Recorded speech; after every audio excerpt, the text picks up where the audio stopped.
He's Howard Eibach, a former copywriter and creative director and the author of 2 books on the creative brief. And he's Henry Gomez, an ad agency strategist with 25 years of experience. Together, we're the Brief Brothers, having an ongoing conversation about briefs, briefing, and advertising. Henry, today we've got a special show because we have not one but 2 guests, both from Melbourne, Australia. So today it's yesterday and tomorrow it's there. Tomorrow is, well, whatever it is. I don't know what it is there, but we'll figure it out. It's Matt Davies and Pieter-Paul von Weiler, both from the BetterBriefs project. And they gave us a scoop today, which we'll learn about in our show. So let's join our conversation with Matt and Pieter-Paul. Henry, we're back with another episode of the Brief Brothers, and I, for one, and I know you are too, Henry, both delighted to welcome Matt Davies and Pieter-Paul von Weiler. These gentlemen are visiting us today from Melbourne, Australia, where it is actually tomorrow. And when we play this episode, we'll just confuse everybody because we'll know it'll be next week and they'll have to figure out what tomorrow means. Both of you reached out to Henry and I a number of months ago with a project that you'd started called BetterBriefs Project. And we got a little scoop we can share with our audience today that both Pieter-Paul and Matt have ventured out under their own are now working full-time devoted to the BetterBriefs Project, which is awesome. And our congratulations as well on that. So why don't you guys tell us a little bit about what your background is, what you got started. The BetterBriefs Project is somewhat explanatory, but there's more to it, and we want to talk about that at length. So Matt and Pieter-Paul, welcome to the Brief Brothers. Howard and Henry, it's great to be here. Matt, why don't you start, give us a little background, and then Pieter-Paul? Yeah, thank you. So my background is I've been an agency strategist for 15 odd years. I'm currently freelancing in Melbourne, but my journey has taken me to Amsterdam, and I've worked a little bit in Shanghai as well. So I've seen a number of briefs working with big network agencies and also smaller independent agencies. And yeah, thought it was about time that we did something about the quality of the briefs that we were seeing pass across our desks. And I started my career back in Holland. That's where the funny accent is from. Started it at Publicis Amsterdam. And then after a couple of years, I figured out the planning and strategy community in Holland at the time was really small. So if I really wanted to immerse myself in strategy and planning, I had to move to London, which I did. Spent a fair bit of time there working for Publicis London and Saatchi & Saatchi. I was very lucky to work on some really big brands for Diageo. And then I ran into an Aussie girl in London, and what happens then, warning for everybody on this video, is they take you to Melbourne, they take you back home, they take you to Australia, they kind of brainwash you. So I've been here 9.5 years, worked on some great Aussie brands, and have been lucky to be nominated in a fair amount of Effies. You don't seem any worse for the wear, Pieter-Paul, so you're doing well, and we're glad to have you. So, I wrote a book called How to Write an Inspired Creative Brief 11 years ago. And I did it because I got sick and tired of reading bad briefs. I'm a former creative and I didn't know anything about briefs. So I wanted to learn about briefs and tell fellow creatives what it is that we expected. What was it that finally broke the camel's back and got you guys started on this BetterBriefs project? Pieter-Paul and I usually catch up, and we had caught up one evening at a pub in Melbourne, and often the conversation goes towards something like the projects we're working on and the briefs we're receiving. And there was a few briefs in particular that we were talking about. One that I had across my desk, which was from an ASX listed company, so the Australian Stock Exchange, worth multiple millions of dollars. That was a one-line brief. And it just really riled me up. And then, a bit of back and forth between Pieter-Paul and I that evening suggested that we should do something about it. And so rather than just let it go the next morning, we woke up and we thought, what can we do? What is out there? What has been published on marketing briefs in particular, on their quality? Who's done it, and how can we add to that body of knowledge, which was very light.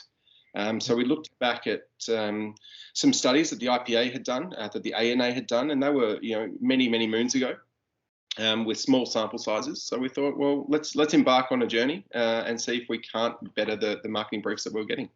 Can I want to interject and have a question on semantics, because it seems like you're speaking specifically about briefs that clients provide to agencies. And Howard and I have had a difference of opinion over the years about briefs and whether there should be one brief, whether there should be two briefs. And I've always felt that the creative brief itself that the agency develops, to me, is an internal document. It's almost like it's the first step of the creative process and not part of the marketing or order taking process. It's really where we get to start thinking at a creative level. And so when you're talking about the briefs that you were getting across your desk, you're talking about they have different names for them. It could be comm brief, marketing brief, but the brief that the client is giving the agency, basically saying, we need some communications, here's how we see it, correct? I've got some audio here, but yes, let's start with a bigger problem, Henry. What is the name of each document? And since we launched this project, I've been approached by many different people using different names for the same thing. So there's so much confusion around the brief. Are we talking about the client brief here? Are we talking about the marketing brief? Are we talking about the creative brief or the creative agency brief? And these are all words we've come across that are being used to capture that document that the brand owner gives to the agency. So even before we get into the discussion of do we need one or two briefs, we're not even clear on what things are called. So, and this is us emailing with some pretty significant people around the world that all have different opinions on this. I've been trained by General Mills and they're saying this. I've been trained by Diageo and they're saying that. So we can't even agree across the world what this bloody thing is called. Oh, okay. So where do we go from there? What have you landed on a term or terms or what's next? We tend to call it the marketing brief in the report, which you can download, and with the purpose or intent to specifically get a creative solution out of the creative agency. So there are different briefs, and there's different roles for briefs, and some countries that we've found have one big integrated brief that they brief creative, they brief media, they brief every agency under the sun with. Other countries, we're finding that the brief is more nuanced and focused depending on the solution that they want as delivered. So again, it's even how the agencies are engaged from that document is really interesting for us. Cool. I guess step number one is exposing the problem, right? If you don't realize there's a problem in naming, first of all, how can you add value to it? To go back to Henry's question, like I'm of the school that there's two types of strategists: those that confuse and those that clarify. Unfortunately, there's a fair amount of strategists that confuse, but maybe they should look for another job. Sorry, Matt. Yep. And then there's those that clarify. Those that clarify take a good marketing brief and make it even sharper and better. They adding a little bit of strategic value to that brief. And when I think back to my career, that can be intimidating, right? If you get a good marketing brief occasionally, example, Diageo, they're pretty good at writing briefs, then it's intimidating for you as a strategist to come in and add even more value to it. But going back to that old saying, it's the freedom of a tight brief. You're giving a tight spot, and you as a strategist need to add value to that. And if you're a strategist that clarifies, you can do that. So I do believe in a two kind of brief system, if you like, rather than one brief, because it allows us to add value from a strategist point of view. If we don't do that, it's kind of harder to justify our hours and our value. And you can you can start to believe, why do we need those strategists and those planner people? Let's just brief it straight into creative. And we all know that that's not going to work. Do you show your brief to the client? Always. Yeah, hell yeah. And you take them through step by step how you got there. And then you convince them that those 4 or 5 lines, and especially the proposition, is key. And then they need to buy into that. And if you get them to buy into that proposition that you've written, that one sentence that summarizes your entire strategic thinking, then you've already set the first step into the creative process. And if you can't do that, sorry.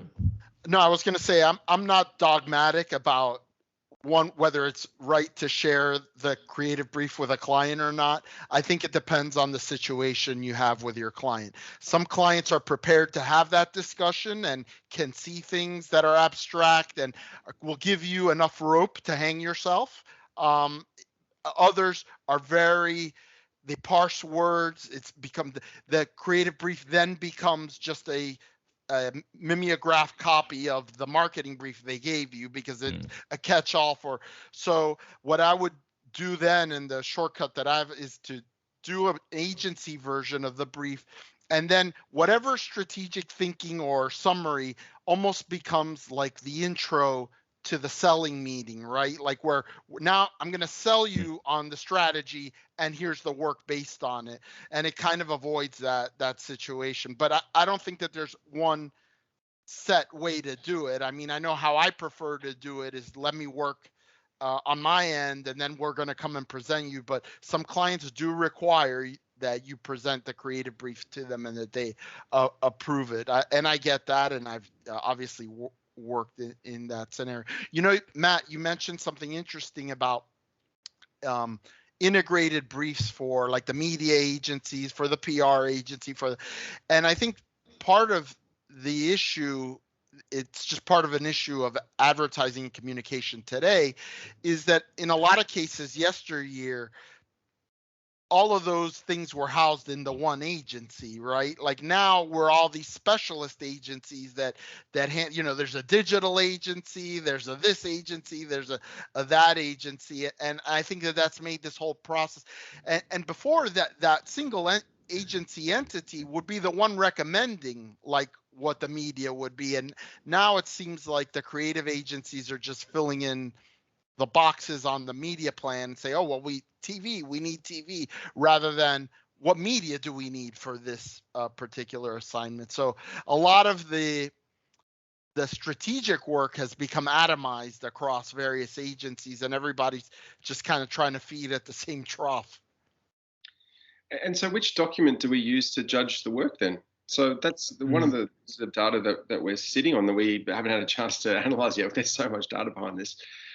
Is which document do you use to judge the creative solution that your agency comes up with? Are you judging it on the marketing brief, the creative brief, a combination of the two?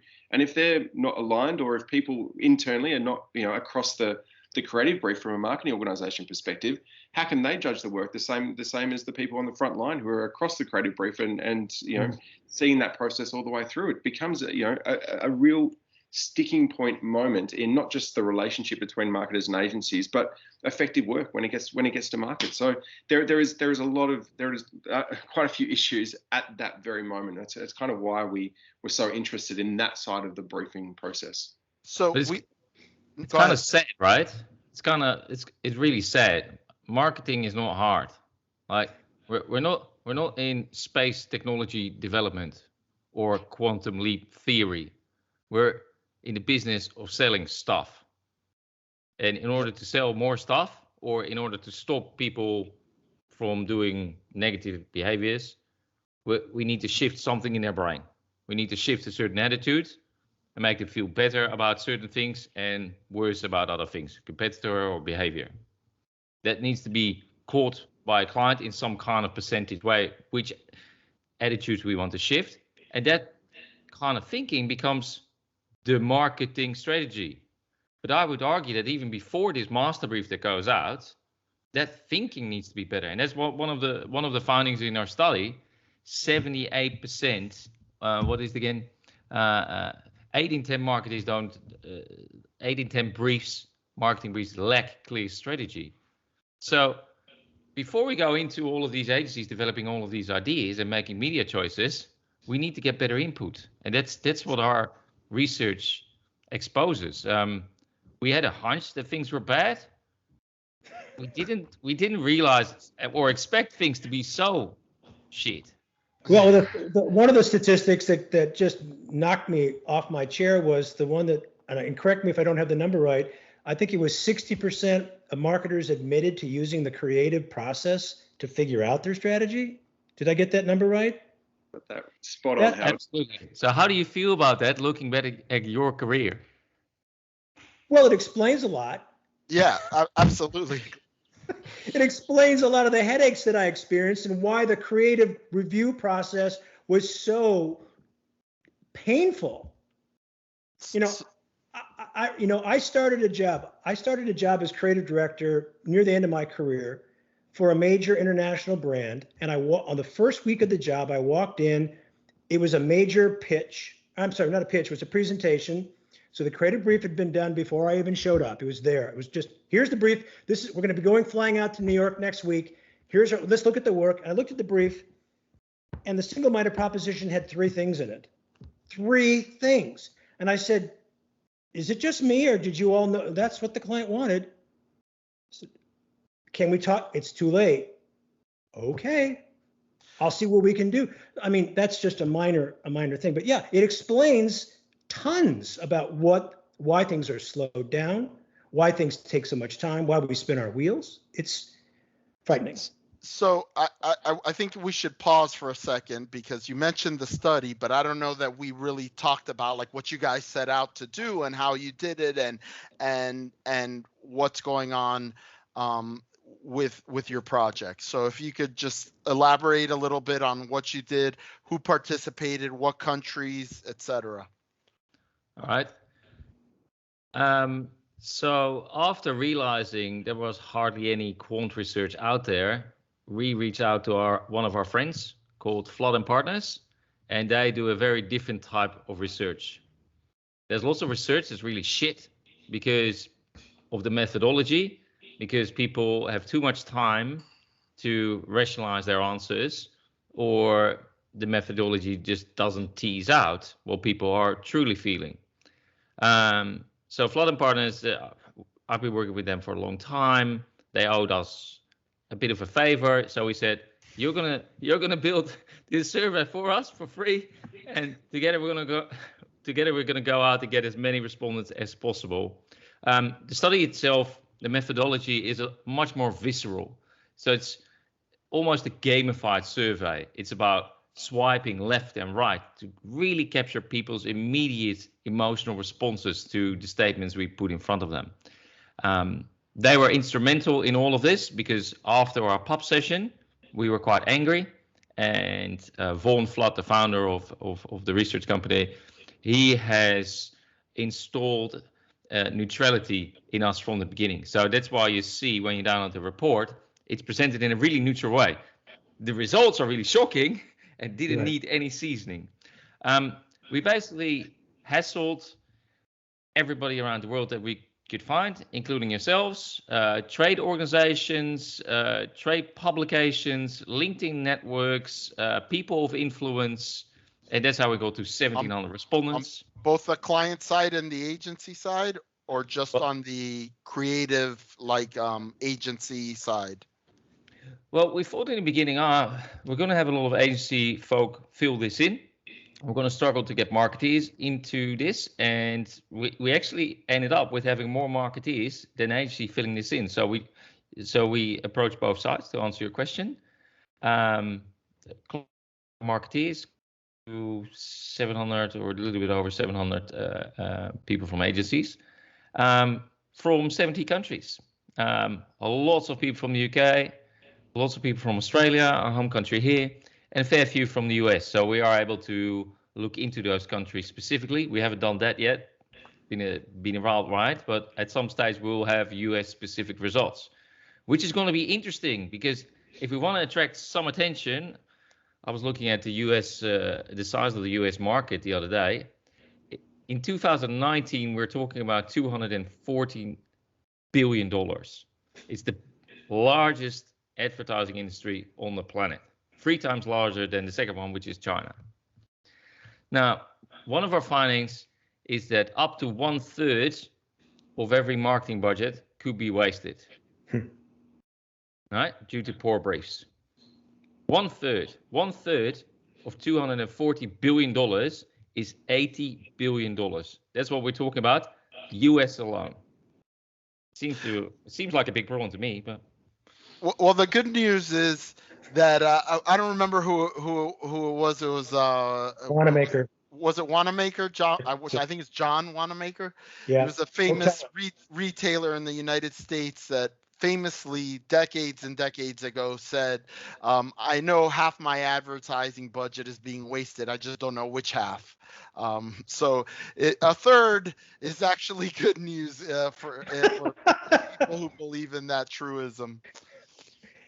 Don't get me started, Henry. Don't get me started on marketeers, on the chasm between marketeers and the C-suite, because it's just appalling. Yeah, and you mentioned earlier about the practicing basically trial and error approach that clients seem to have, like using the creative process as a trial and error approach. Here, do you like this? No, I don't like that. Here, do you like this? And I think that's got to be part of like what really drives the cost up, right? I mean, you're paying these agencies, hundreds of dollars an hour per man hour, and they're doing a lot of work that's not fruitful, other than for you to say yes or no, I like it or I don't like it. It just seems, and Howard and I have talked about the uncalculated cost of the exhaustion, the psychic depletion that happens among the people that should be energized by your brand and the work that they're doing for your brand, but every time they're facing like a buzzsaw every time they go in to present creative, because there's really been no direction given, and so it's demoralizing, and ultimately it wears on an agency relationship, which causes a review to happen, the agency gets fired, people get displaced. It's just bad all the way around. Yeah, it's true, Henry. It's a vicious cycle that happens as a result of a poor brief. I guess I would challenge us on this call and anyone listening is why are agencies paid? Is it to present a creative solution, or is it to push our clients' thinking? You mentioned a story, Howard, of a moment where you had a brief across your desk and there was no ability for you to challenge that brief. The whoever was, supposedly helping you get to a creative solution at that very moment wasn't pushing the client to say, no, this isn't good enough. So this is not just a marketing problem. This is an agency and marketing relationship problem. And that problem is, due to the fact that some agencies are saying, yes, we'll take that crap that you're giving us, and we're not going to do anything about it. We're not going to stop you at that point and have a conversation with you and really trying to understand what you're trying to do with the brief that you're giving us. So I think agencies are just as at fault here. Yeah, Henry and I have talked about this on a number of occasions between ourselves and with some of our guests. It's saying, when this happens, it's our fault. When we don't get enough time, it's at least partly our fault. When we don't have the chance to push back, it's partly our fault, because the pressure to get the work out the door, to get the work in the first place, is so impressive, so powerful. It's hard to say no. It's like a freelancer who's afraid to say no to the next client, even though it's the best thing for her to do that. Yeah, agencies are undercutting each other, not just in terms of price and cost, but in terms of their desire to bend over backwards to things that are nonsensical. And so I've noticed, I've come basically to the conclusion that the big problem, even bigger than the brief, is that in the typical agency review, right? Client gives the agencies a brief, some sort of a brief. They come back with the work. The client picks an agency based on which work tickled their funny bone the most. And then there's never a conversation had to initiate the relationship about what the clients, and it should actually happen before they give that brief, but it doesn't happen. About what the client's belief in the role of creativity is, and what they think their communication problem is and how they're best going to solve it, and things like what our brand voice is and should be, and things like that. Philosophical discussion about what's the type of work you guys like to make as a brand, and what's the type of work you guys like to make as an agency, to see if we really are a good pairing. That conversation never ever happens. I think part of it has to do with, you know, the systems in place to hire a new agency. We have, like, people that buy paper clips and copiers are the same ones that hire ad agencies, and it's really a relationship business, and you have to have philosophical agreement. And that's why I think we see agencies, like, you know, getting fired every 18 months. Yeah, I think there's a couple of things in there. I think, Henry, taking the time to understand each other is crucial. Taking the time to train each other in how to write briefs, how to receive briefs, and how to judge work is crucial, but doesn't happen enough. But it's instrumental when we're losing $80 billion a year. One of the best examples of a client agency relationship I've experienced in my career was with Diageo, where they brought me into their headquarters for 2 days, and we talked about how they were going to brief us. We talked about their briefing template and their briefing process for 2 entire days. Wow. And as a result of that, the briefs get a lot better. We better understand what they're telling us, what they're looking for, how they will judge the work, and we're in a better position to deliver to it. It's a minimal investment. I mean, 2 days is a long time, but it's a minimal investment compared to the amount of man hours you're going to put in on the account. I can't tell you how many times I have been out doing workshops when I say, and I ask the question of the marketers who are doing my training, because I'm training marketers to write briefs. There's the demand. They want to know how to write a creative brief. They're not interested in learning to write a marketing brief. They want to know how to write a creative brief. So that's what I train. But I asked them, I said, how many rounds of creative review do you go through before you get what you want? And they'll say, 3, 4, 5. At least once every 5 or 10 workshops, someone will stop me and say, oh, we don't expect to get what we want in the first round. We never expect to get what we want in the first round. We build in 4 or 5 rounds automatically. And I said, that to me is clearly a broken process. If you plan, and I've written blog posts on this, and Henry and I have talked about this, if you're planning for failure, you expect failure before you even start. Yeah. How does that build a relationship? And I think there's a couple of things there. There's the writing of the brief itself by client side, by marketeers, and then there's their marketing strategy that's summarized in that document. And I would argue we're seeing a fair few marketeers wanting to be creative, using that creative process to figure out what they want, maybe coming up with some ideas themselves. Hey, what about this? What about that? That's not their role. They need to understand their role better. Their role is to define the marketing strategy and summarize it in a marketing brief and give that to people like Henry and ourselves for us to then take a leap on that and send the creators off in a certain direction. Everybody knows this, but we're completely forgetting about it. At the moment, we're walking away. We're not even clear on the language being briefed, being used in briefs. So stats: 83% of marketers agree that their briefs contain clear and concise language. More than 8 out of 10. Only 7% of agencies agree with that exact same statement. So only 7% walks away from a briefing from client understanding what's being written. Now, both parties are at fault here. Mm-hmm. Agencies are not clarifying. Hey, excuse me, don't really understand what that word that starts with brand this, brand that. It's overusage of the word brand or whatever. They're walking away with not understanding what they've been asked to do. And they're afraid to maybe clarify, or they're afraid to push back, or all of the reasons we mentioned before.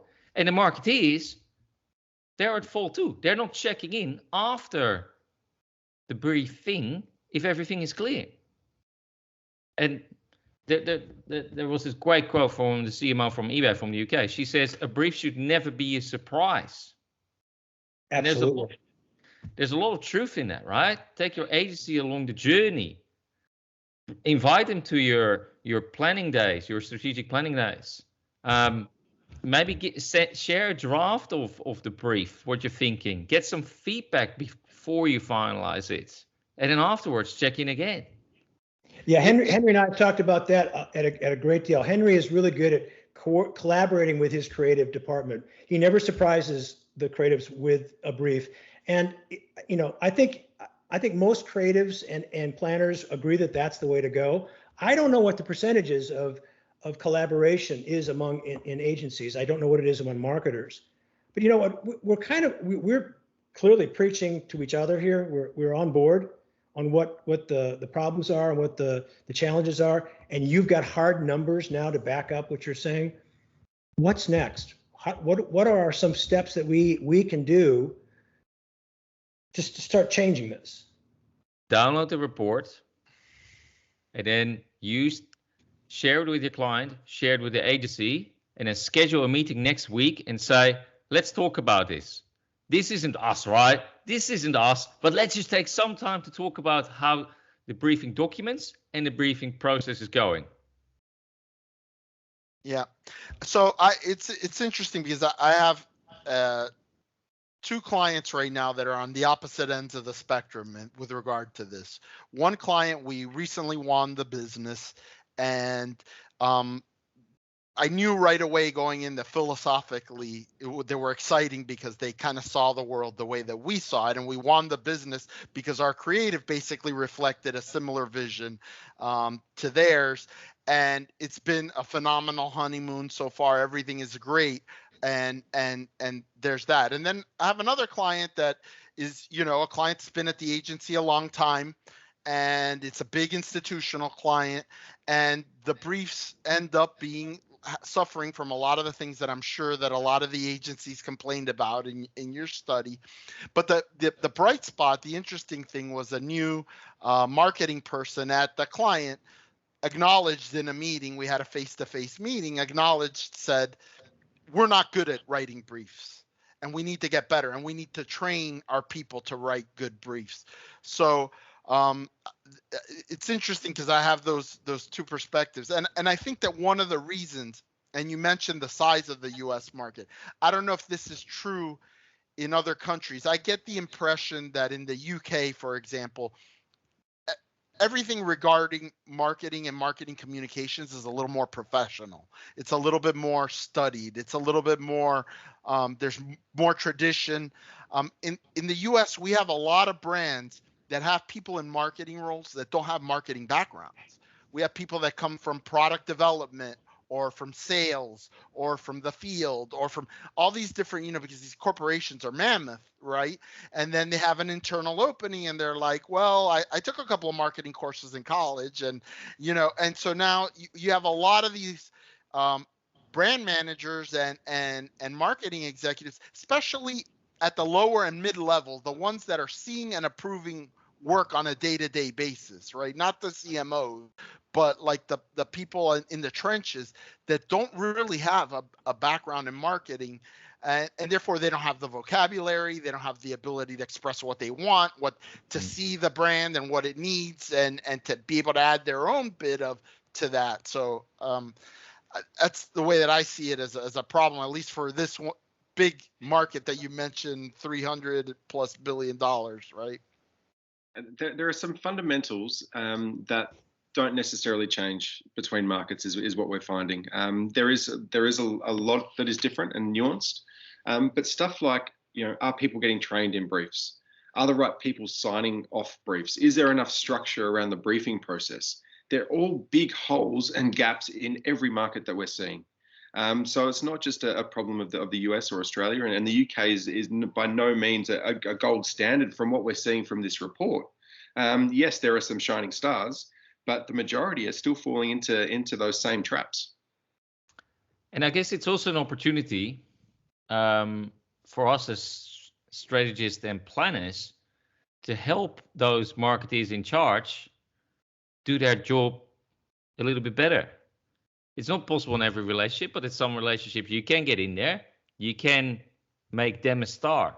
If you really land and understand the commercial side of the marketing brief, if you can help your client link attitudinal objectives to behavioral objectives to commercial objectives, if you can help him write a return on investment report for his wider business, you make him look good, you justify his spend, which will probably unlock more spend for your agency next time, and you will have a friend in marketing for a long time. So if he moves on to the next brand, you'll probably are first to mind.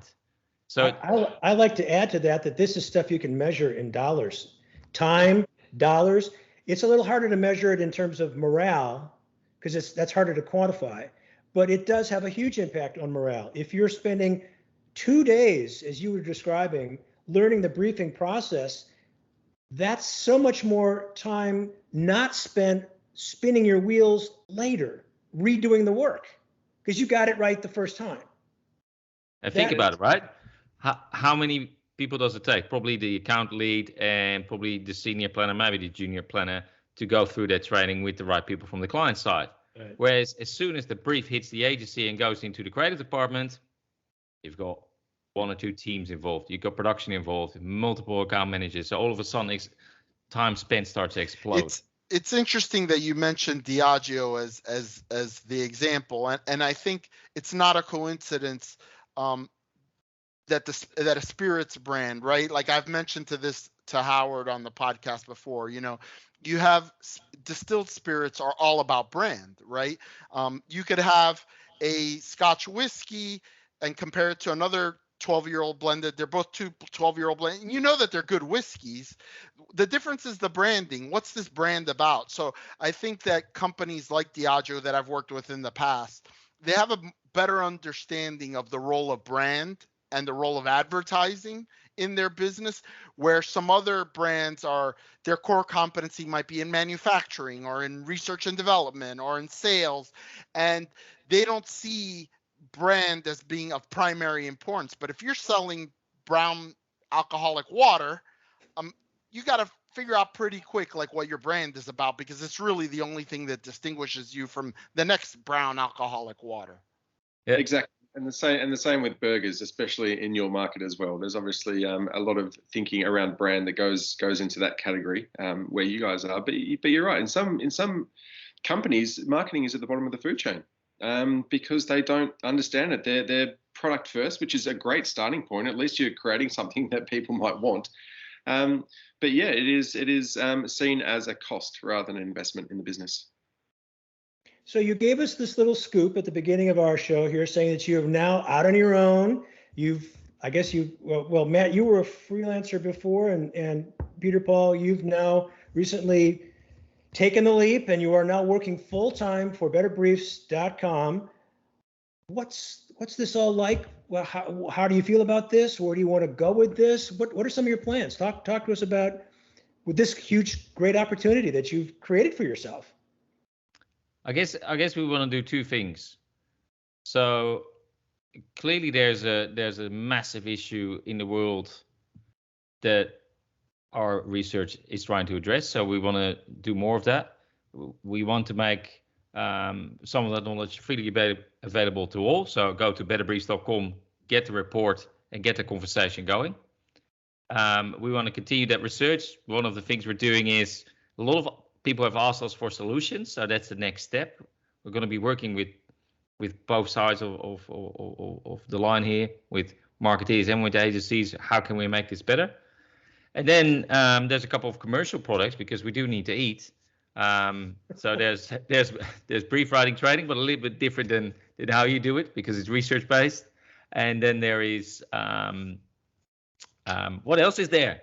What else is there, Matt? I need to sell now. Well, some of those solutions that we'll be working on, we're gonna start to slowly reveal. And the first workshop or tutorial that we've got planned is on the 30th of November, 4:30 p.m. New York time from memory. So you can jump on our website and sign up for that. And then, our plan is to also, facilitate some of this conversation between marketers, have a bit of a round table at various forums, and really get their input into driving that solution as well. So, yeah, if you want to learn more about where our heads are at with how to solve the problem, then that tutorial is probably the first and best thing to get yourself involved with. And then, if you're a client who sees these problems within your organization, then just drop us an email and we can have a conversation about it. Great. Thank you guys so much for coming on. It's, we've been talking back and forth for a few months now, and it was like, it's not time yet. We don't want to, we were so excited that you guys were able to come on, even across the time-space continuum, given that it's tomorrow morning where you are, which is always a weird thing to think about. And it's amazing how like technology is nowadays, that we could just, it's like we're in the same room together, and it's great having you guys on, and we wish you the best of luck, and we definitely want to stay in touch as your project develops and grows. Yeah, we would love to have you back at some point in the future to say, okay, what's new? How have you guys grown? And maybe there's some collaboration opportunities. I'm going to sign up for your workshop, and I'm sure I'm going to learn a couple things. I might even steal a few things. But the old saying is, amateurs plagiarize, professionals steal, right? So again, thank you so much for joining us. We really appreciate it. We're honored. Thank you, gents. It's been a pleasure, and just to have this conversation with a couple of peers across the other side of the world has been wonderful. Yeah, thank you. Really enjoyed it. Thanks, guys. All right, take care. Good stuff, Henry. Good stuff, Howard. He's Howard Eibach. And he's Henry Gomez. And together, we're the Brief Brothers. Till next time. Bye-bye.